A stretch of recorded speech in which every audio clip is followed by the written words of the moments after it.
There are hundreds of ancient Chinese weapons. They come in every imaginable shape and size. There are weapons that stab, slash, cut, scratch, smash, bash, and claw. In the hands of a kung fu expert, they are all lethal weapons.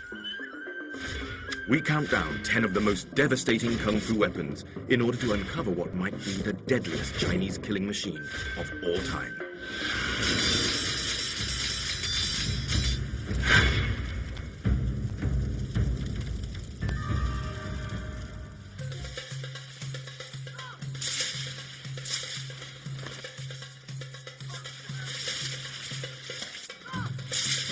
It takes skill to wield Chinese lethal weapons. Though Kung Fu is often considered an unarmed and defensive discipline of Chinese martial arts, its techniques can be applied to all weapons, often making them even more deadly.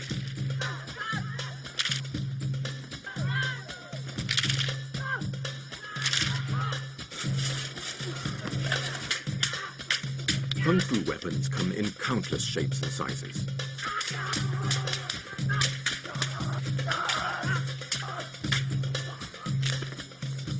Some, such as swords and spears, are known throughout the world.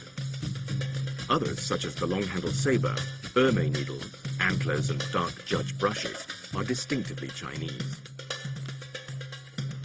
But no matter how outlandish their design or how poetic their name, they can all kill.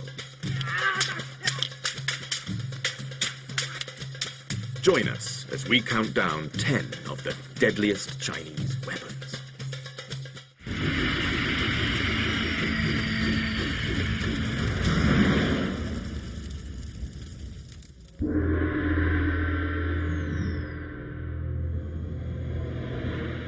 The saber and the sword are two of the most formidable weapons in the Kung Fu arsenal. The sword, with its thin, straight blade, is known in China as the gentleman of all weapons. Its heavier relation, the saber, bears an even more exalted title. The saber is called the master of all weapons because it causes more damage to the enemy's body than any other Kung Fu weapon.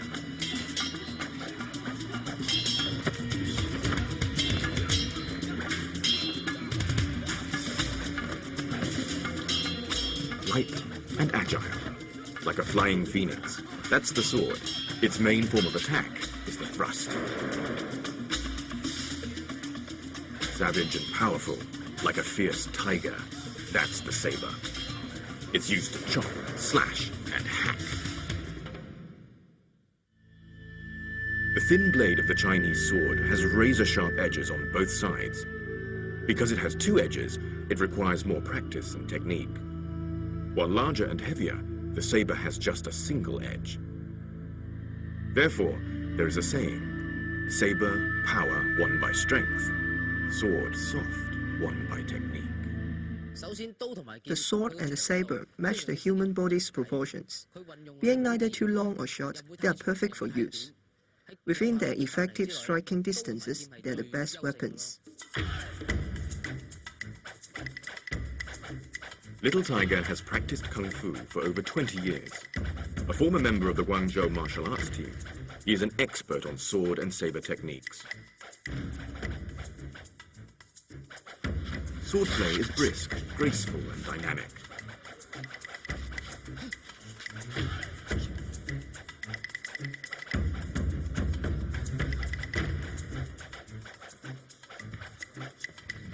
Swordplay requires more than just a strong arm. In thrusting, the shoulder and the wrist must form a straight line, and the movement comes from the waist. Because it's a straight line, it's fast, merciless, and accurate. The thrust is the sword's most lethal attack. Flicking involves lifting up the blade from below. Pointing uses the tip of the sword to stab the enemy's shoulder or wrist. It can serve to disarm one's opponent. Chopping means bringing down the blade from overhead. This puts your body weight as well as your strength behind the blow. And you can even jump up to chop downwards. You bring out the saber's power with your own power. The sideways slash is another important saber technique.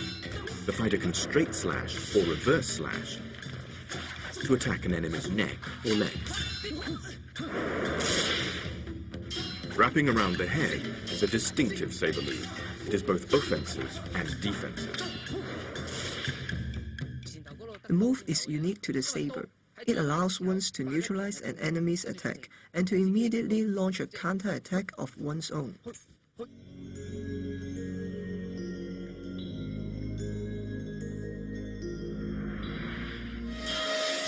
In China, swords were more than just weapons.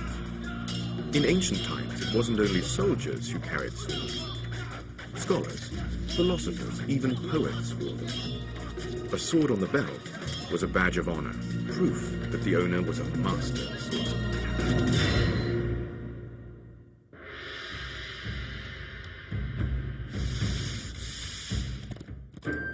In the cut and thrust of battle, an enormous variety of strange and exotic weapons were used. Multi-bladed rings and tridents, deadly needles, lightning-fast whips and dreaded metal brushes. Our countdown of China's most deadly weapons continues after the break.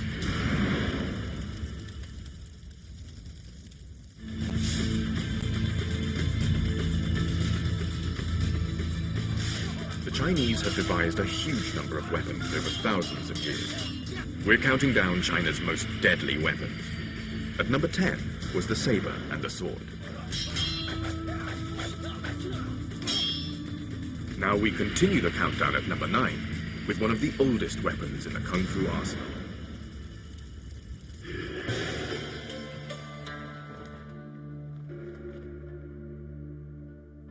When the first emperor of China died over 2,000 years ago, he was buried with more than 7,000 life-size terracotta warriors.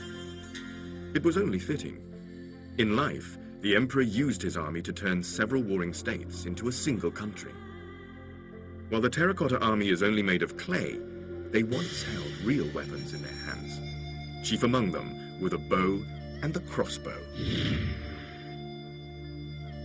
Bows and arrows have been used since the old Stone Age. Bows were usually fashioned from bamboo or wood. Their bowstrings were made from cow tendons, deer skin, or even silk.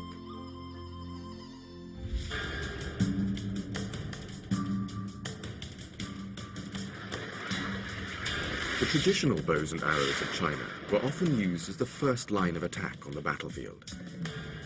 They had a range of up to 100 meters. An experienced bowman could make around 10 shots per minute. Conventional arrows were, however, light and could do little harm to an armored soldier.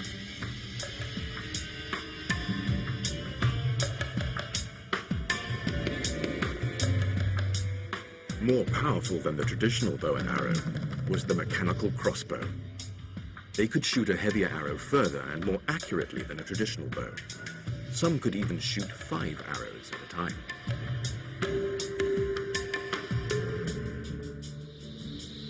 An ingeniously simple mechanism holds the bowstring in place, releasing it when required by means of a trigger. Shooting the bolt. Chinese soldiers used crossbows more than 1,000 years before they appeared in Europe. They continued to use them until the last years of the 19th century.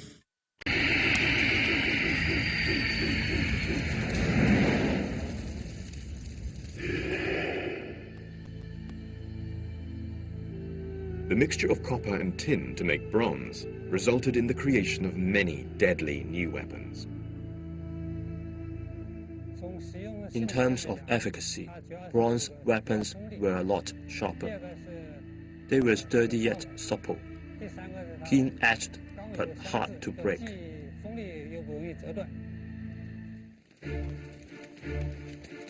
The invention of bronze weapons some 4,000 years ago revolutionized warfare. Traditional weapons such as swords became stronger and sharper, but more importantly, new weapons were developed. Around the 5th century BC began what is known as the Warring States period. China was splintered into many small states which waged incessant war against each other. having a well-equipped army was essential to a state's survival.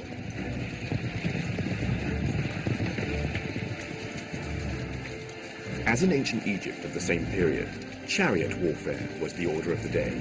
Long-shafted weapons called pole arms were the foot soldiers' best defense against chariots and mounted troops. Pole arms could be used to unhorse cavalry and take down chariots.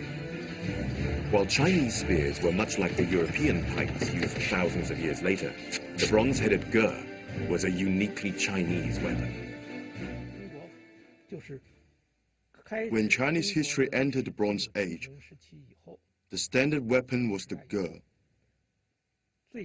During the Eastern Chao period, the Army standard issue weapon, much like today's rifle, was initially the ge, which then developed into the Chinese habit. The ge was a distinctive ancient Chinese polearm. It had a right-angled blade affixed atop a bamboo or wooden pole.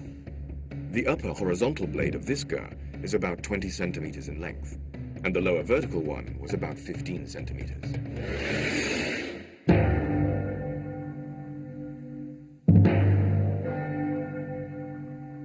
In the age of ancient warfare, the ge and the spear were stock military equipment. With its hook shape, the ge could pull down mounted soldiers. The ge's main offensive moves were hooking and stabbing. The attack would be targeted at the enemy's heart or head.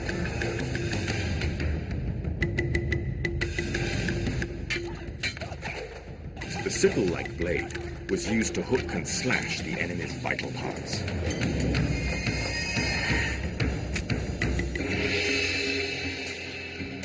The optimum angle of the blade was a great discovery for armorers. According to an ancient Chinese text, if the angle between the upper and lower blades of the ge is too great, it makes it difficult to hook the enemy. If the angle is too small, it would be difficult to slash through the target. After years of refinement, the perfect design was discovered. An angle of around 100 degrees was reckoned to be the most lethal.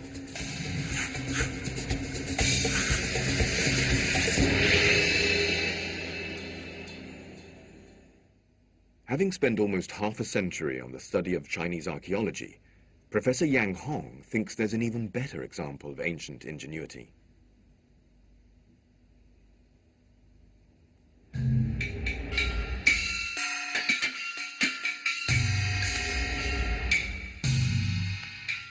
In ancient China, the ge and the spear were the soldiers' standard weapons. By cleverly uniting the sickle-shaped blade of the ge with the sharp head of the spear, armorers created a formidable new weapon, a halberd the Chinese called a ji, combining the best aspects of both weapons. It could stab and thrust, as well as hook and chop. Its effectiveness on the battlefield was like one person fighting with two weapons at the same time.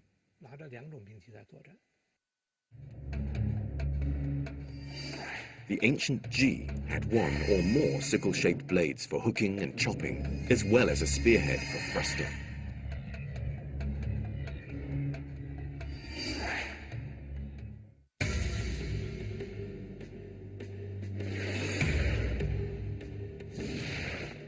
The ji was the stock battlefield weapon. Foot soldiers used it to pull down mounted troops. But mounted troops used the ji as well. It was effective against both other riders and against foot soldiers.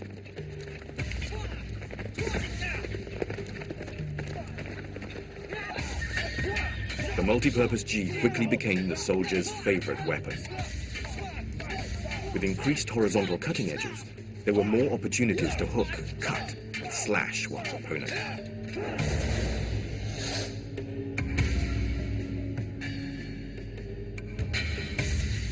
As a fusion of the spear and the ge, it could utilize the spear's thrusting attack to stab straight at the enemy.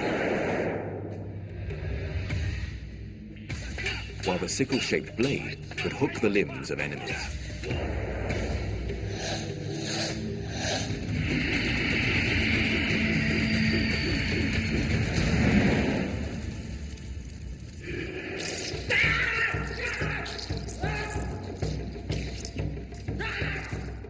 The staff, and its pointed version, the spear, is the most basic kung fu weapon.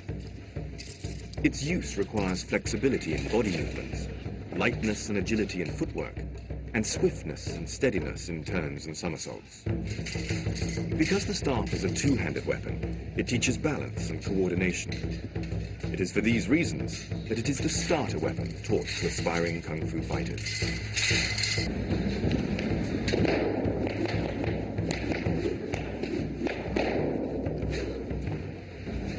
Long weapons are any weapons that are as tall or taller than the person wielding them. There is no set length for a long weapon. In fact, there is a saying in the kung fu world that 1 inch longer is 1 inch stronger. Offensively, long weapons extend the range of attack. Defensively, long weapons make it difficult for opponents to approach close enough to do damage.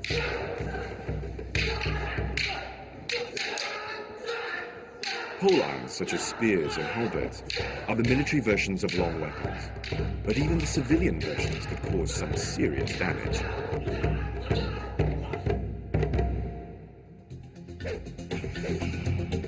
Ken Yeung from Hong Kong started learning kung fu as a child. A kung fu choreographer for 16 years, he is an expert in all kinds of exotic weaponry and killing techniques. He is wielding a long-handled saber called the Guan Dao. The heavy blade is a cross between a saber and an axe. One legendary Guan Dao weighed about 40 kilograms and was said to be able to bring down a horse.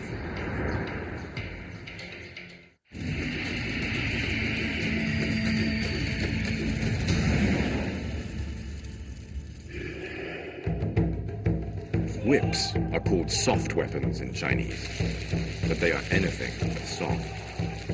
Chinese whips are made of metal links, not leather. They have a solid weight at the end that can break bones and fracture skulls. In battle, soft weapons like whips were often used as secondary weapons. They came in handy when the main weapon, like the sword or spear, was lost. Because they bend, soft weapons could be easily hidden. In the hands of an expert, they make for a dazzling show of skill and coordination. The 9-sectioned whip is made from metal chain links that give it flexibility, while the sharp metal weight at the end packs a fearsome punch. Soft weapons are among the most difficult to use. It's hard to master, and secondly, it can strike in a curve. When spun around, it interferes with the enemy's vision.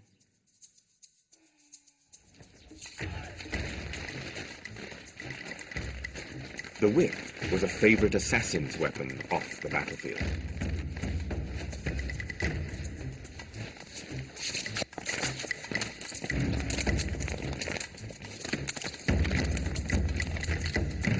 The sharp weight can strike unexpectedly at an opponent's head, even from behind. But there is a downside. Whips are notoriously difficult to use.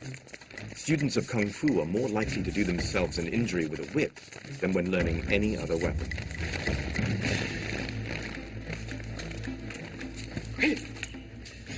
There's a saying in Chinese martial arts that rather practice the sword or saber than the hook or whip. That's because it's easy to hurt yourself with a whip.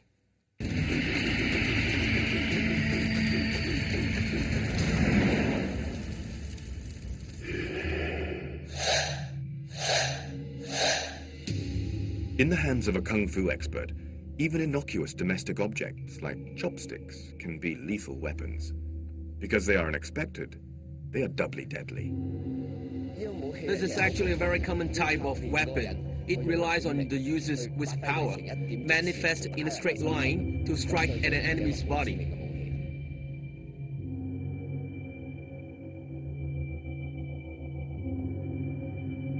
Throwing a chopstick requires more than simple coordination. martial artists first concentrate Kung Fu Qi energy in their hand and wrist. When thrown with Kung Fu force, ordinary chopsticks can penetrate a wooden board. In the hands of trained assassins, sharpened metal chopsticks were deadly weapons.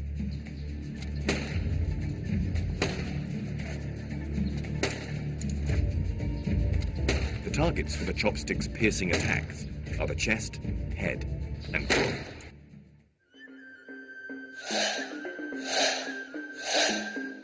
A fan may look harmless, but in the hands of an expert, even it has lethal potential.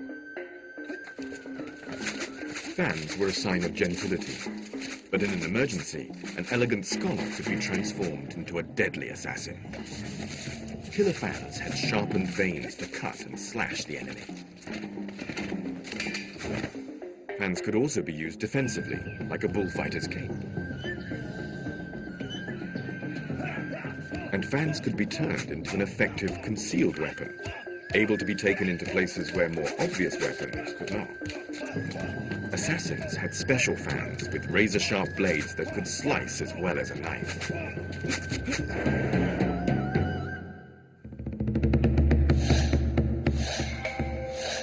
Calligraphy is one of the fine arts of China, but these metal brushes were not used to paint characters. They were used for a far darker art, the martial arts. Called dark judge brushes, they had a single purpose: to kill.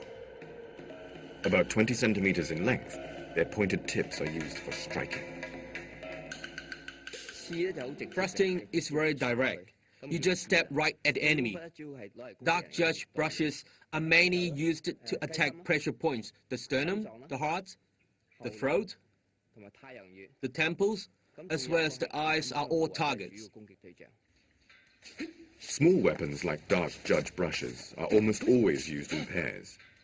Kung Fu teaches the use of both hands. While one hand distracts the enemy, the other strikes. Dark judge brushes are primarily stealth weapons, used to attack unsuspecting opponents. First of all, thrusting. Penetrating is thrusting with even greater lethal effect. Lifting is to first neutralize an opponent's attack before counterattacking.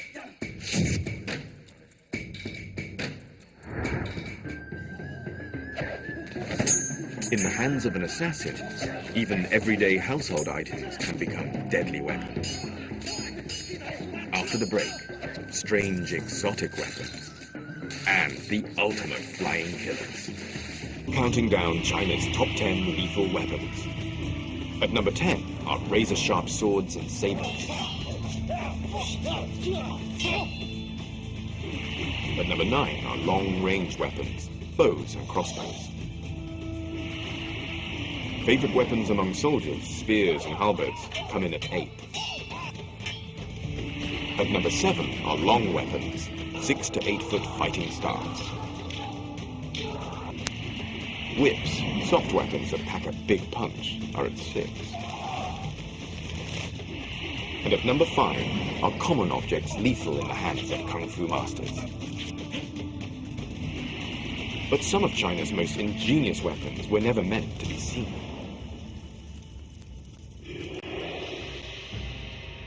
Ancient Chinese weapons makers made many important discoveries. Chinese armorers made the first crossbows. Chinese alchemists made the first gunpowder. And Chinese artisans made some of the most sophisticated mechanical weapons the world has ever seen.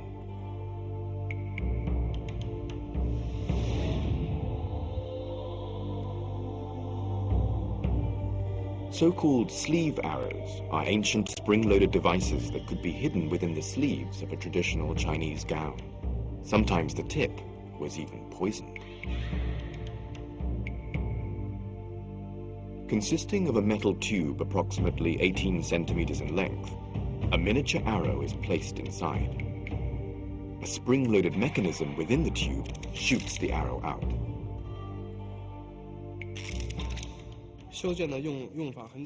The sleeve arrow was very easy to use.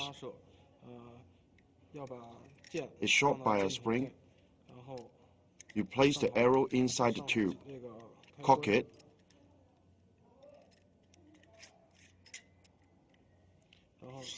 and then set the spring. Activate this trigger, and the arrow shoots out from the tube. The sleeve arrow's mechanical principle involves a spring at the bottom of the tube, on top of which is a metal plate. A triggering device, called the butterfly's wing, holds back the arrowhead. When the trigger is pulled, the mini arrow is released. An Ran, the collector of unusual and exotic weaponry, demonstrates how to shoot the sleeve arrow.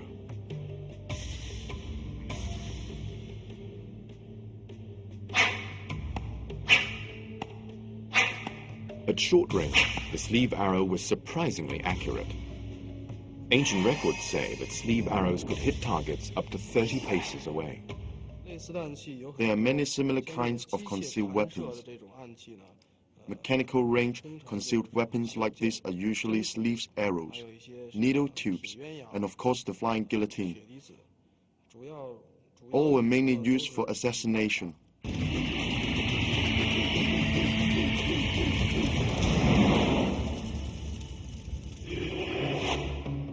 All sorts of strange and exotic weapons flourished in China. Using a weapon that doesn't look like a weapon has an important advantage. Effective offense is often based on doing what one's enemy least expects. Sometimes that means using a concealed weapon. At other times, it can mean using exotic weapons, such as the twin deer antler blade. Antler-shaped blades are used in pairs, one for each hand. Each deer antler blade has 3 sharp points and 7 cutting edges.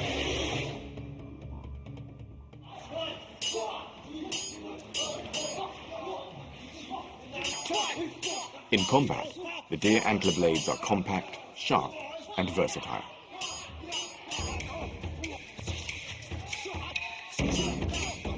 They can be used to pinion an enemy.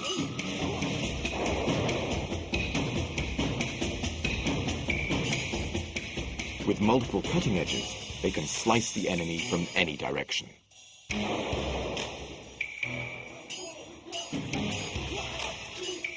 And the 3 sharp points can inflict terrible wounds.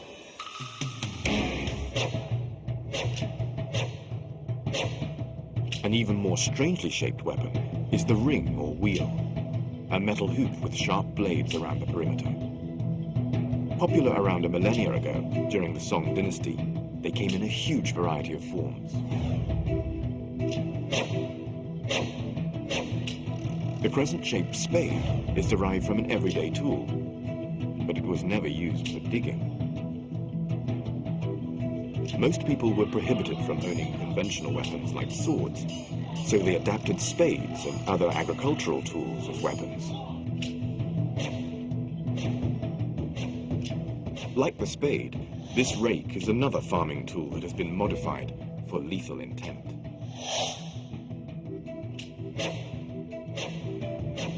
Kung Fu weapons don't have to be big to kill. Ermei needles are only around 25 centimeters long. The points at both ends make them particularly dangerous at close range.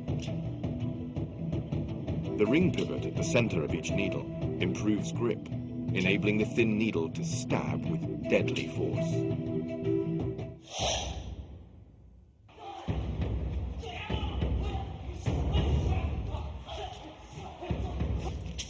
Looped onto the middle finger, Ermei needles are twirled to distract and confuse the enemy.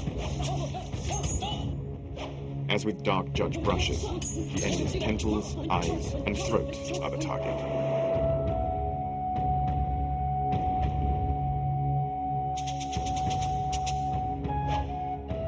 The Ermei needles and the rake are exotic weapons. They work because they're unexpected. Unlike obvious weapons like the sword, weapons that look like farm tools were easy to disguise, which made them difficult for the authorities to discover and confiscate.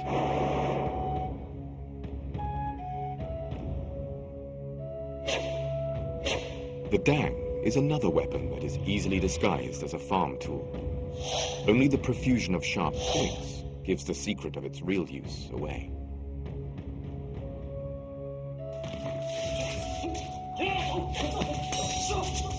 The dang first appeared around 500 or 600 years ago.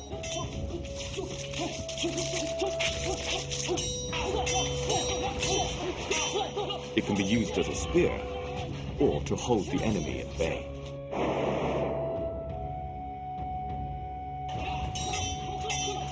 Hoop-shaped exotic weapons may be hard to handle, but thanks to their profusion of sharp points and cutting edges, they maximize the chances of hitting an opponent's vital areas.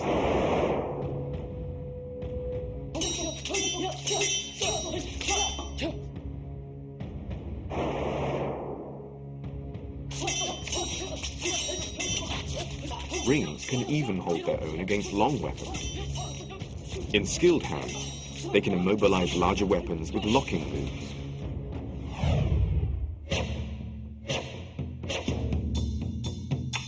Double mallets are one of the oldest weapons in the Kung Fu arsenal. Adding sharp edges to a cudgel increases its ability to crack skulls and break bones.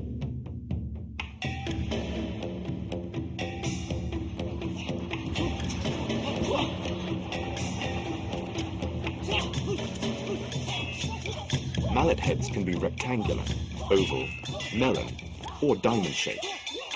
Regardless of their shape, they have only one use: to bludgeon an enemy into submission. Extremely powerful, the iron mallets can strike lethal blows.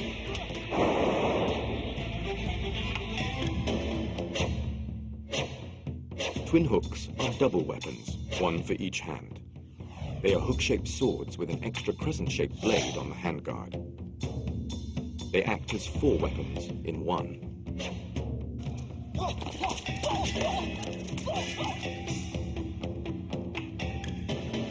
The hook blocks the enemy's blow. The main blade chops and slashes. The pointed tip at the bottom stabs like a dagger. And the crescent-shaped blade around the handguard can slice up the opposition. Some of the strangest Chinese weapons don't look like weapons at all. Strange means not usually seen. A strange weapon is something that you wouldn't normally regard as a weapon. Influenced by his antique dealer father, 29-year-old An Ran has been collecting weird-shaped and unexpectedly disguised lethal weapons from all over China since the age of 20.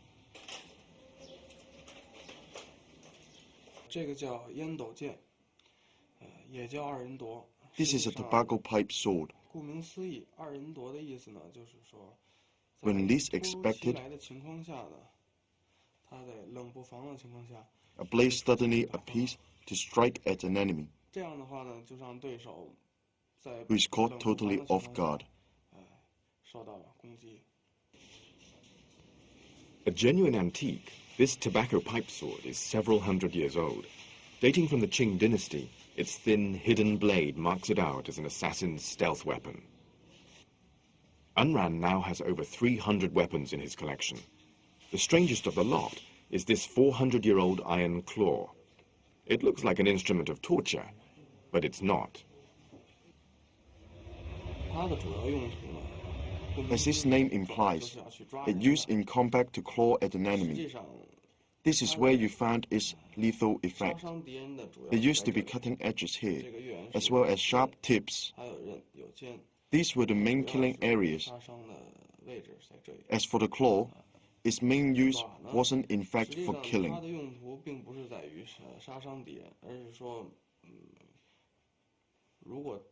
Catching the enemy off guard and preventing him from escaping. You simply place it on his shoulder and lock it tight. Escape will be difficult, if not impossible.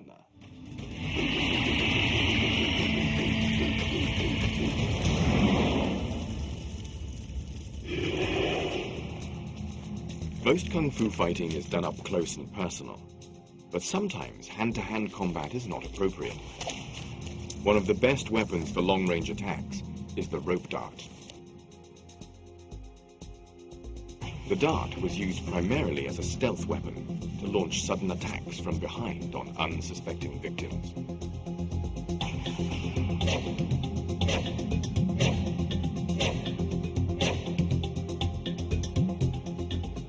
The rope dart is composed of a rope usually about 4 meters long with a metal dart at the end.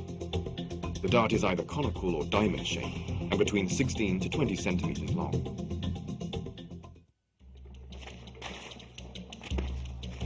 The red cloth is not for decoration. Placed 20 centimeters from the dart, it confuses the enemy's vision. The rope dart is an extremely difficult weapon to master.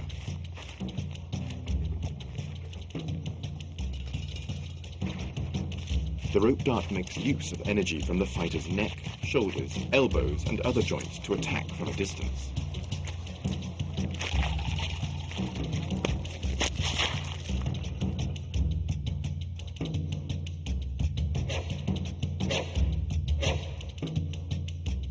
The meteor hammer is the flying dart's big brother.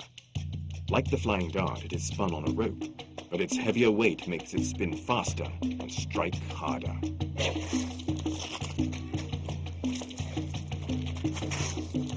Meteor hammers are used singly or in pairs. In the single version, the rope is approximately 5 meters long. One end of the rope is tied to the wrist. The other is connected to a bronze melon-shaped hammer. The meteor hammer is the military version of smaller flying weapons. It is a distinctively Chinese weapon that can be traced back to the Warring States period of around 400 BC.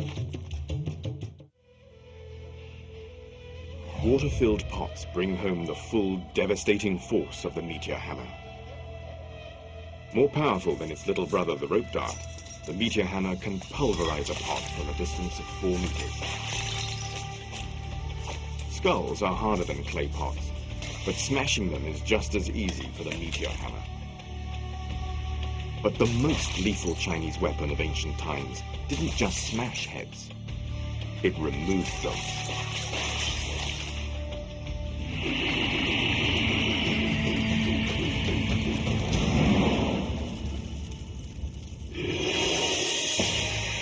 Perhaps the most secretive Chinese weapon of all time. It was the ultimate stealth weapon. Used by assassins, it had just one purpose: decapitation. Its name? The Flying Guillotine. We've reached our #1 killer on our countdown of China's most lethal weapons. The Flying Guillotine was linked to the 18th century Emperor Yongzheng's extraordinary rise to power. With absolute ruthlessness, he seized the throne. Legend says that he even murdered his father and his brothers. Many rumors circulate in society at the time about him murdering his father and brothers, his greed, his love of wine and women, and so on. For a long time, the people thought of Yongzheng as a tyrannical, calculating, and vicious emperor.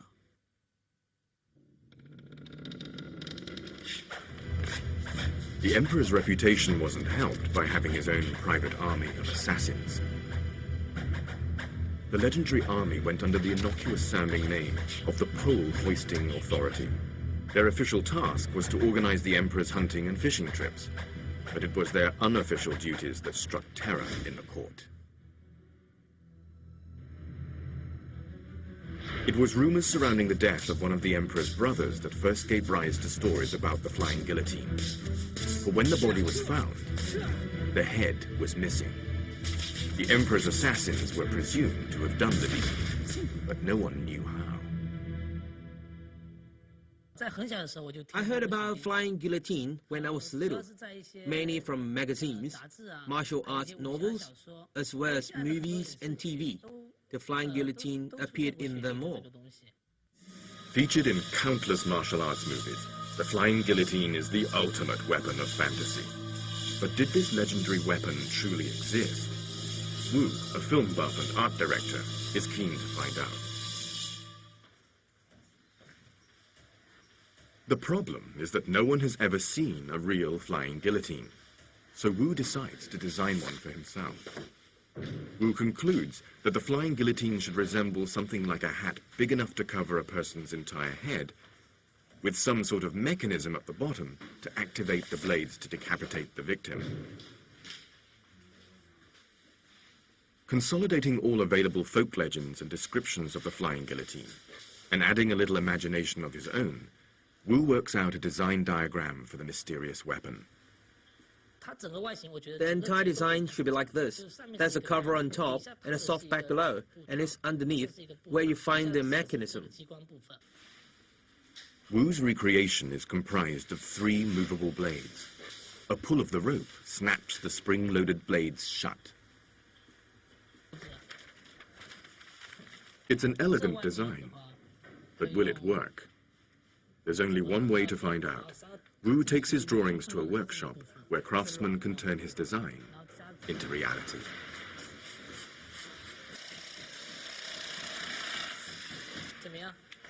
They construct a blade mechanism from wooden boards. It resembles a camera shutter, but instead of cutting off light, this one cuts off heads. Wu's colleagues use modern technology to make a flying guillotine. But was technology 250 years ago in the Qing dynasty up to the job? Wan Xiaoqun, a researcher at the Chinese Academy of Military Science, has no doubt.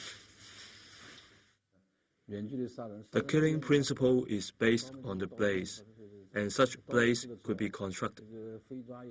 In the Qing dynasty, it would have been possible to construct such a flying guillotine.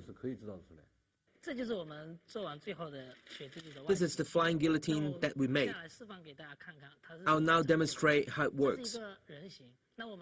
It covers the victim's head like this, and then you pull this chain. That's how it works. It's a simple design.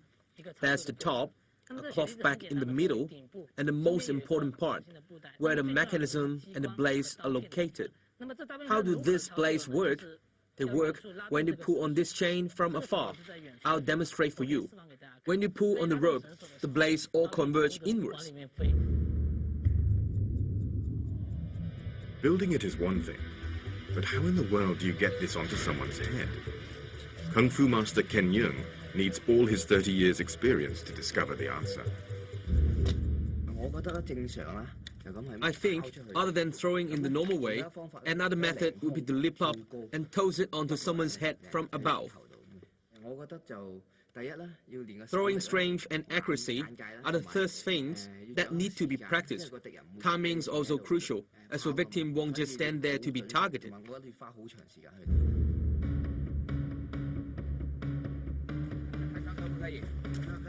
Did such an incredible weapon exist? Could it really work?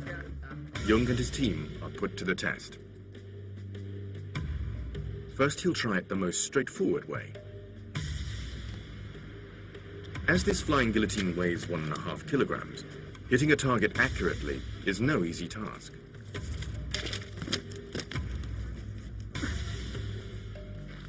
But after repeated attempts, Yeung concludes that it can be done. Wrist power needs to be great.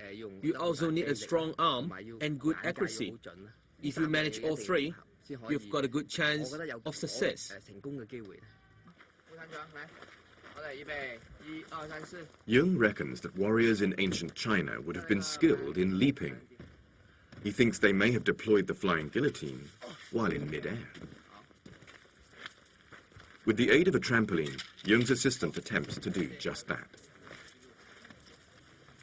He's a trained stuntman, but even he finds it difficult.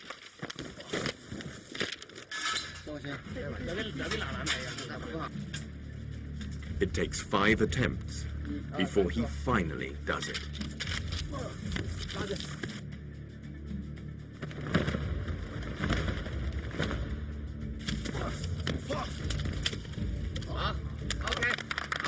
You need a certain level of kung fu skill before you can master the flying guillotine. A lot of rigorous training is needed. Emperor Yongjung had the motive. His craftsmen had the knowledge. His assassins had the skill. But did the flying guillotine ever really exist?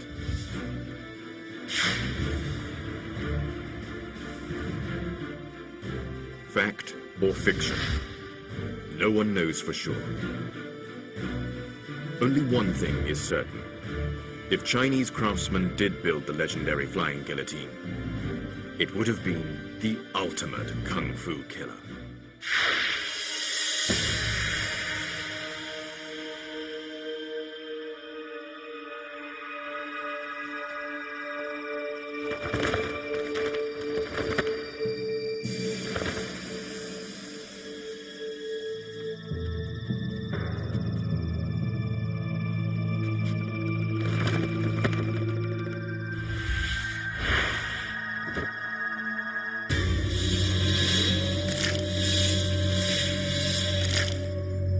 You